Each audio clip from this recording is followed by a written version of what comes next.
As we continue on in our series of advice for the 21st century, we find Paul again writing to young Timothy in 2 Timothy chapter 2, verse 4, telling him that no soldier enlisted in active service gets entangled by the affairs of this world so that he might please the one who enlisted him. So what was Paul telling Timothy? What was this first century advice that also helps us in the 21st century? Paul didn't want Timothy to get hung up in the ordinary affairs of life. And that doesn't mean that he didn't expect Timothy to take care of business. He didn't mean that he could just slack off and not worry about a job and taking care of others.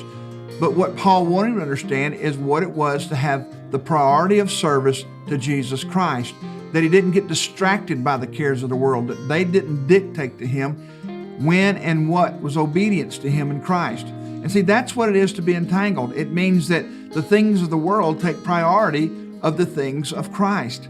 And so Paul wanted Timothy and us to be aware that those things can entangle us, that those things can take priority, that the temporal can try to rule the eternal. It won't win, but it will certainly make the effort. So when you're talking about entanglements, what do you think of? What does it mean? What does it mean in your life? What priorities are in your life that are keeping you entangled, distracted from the life of Christ? One guy put it this way: if there's any other house but God's house that matters more, any other indulgence but heaven's indulgence, any other purpose but heaven's purpose, any of those things that take precedent in your life more than heaven, then you need to take a look at your life, examine your life, because you could be getting caught in entanglements. You don't need to be entangled.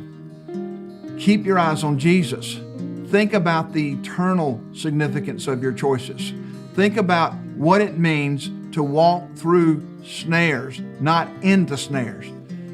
Ordinary things, good things, are often the enemy to the very best that God has for us. Like any good soldier, don't get caught up in the ordinary affairs.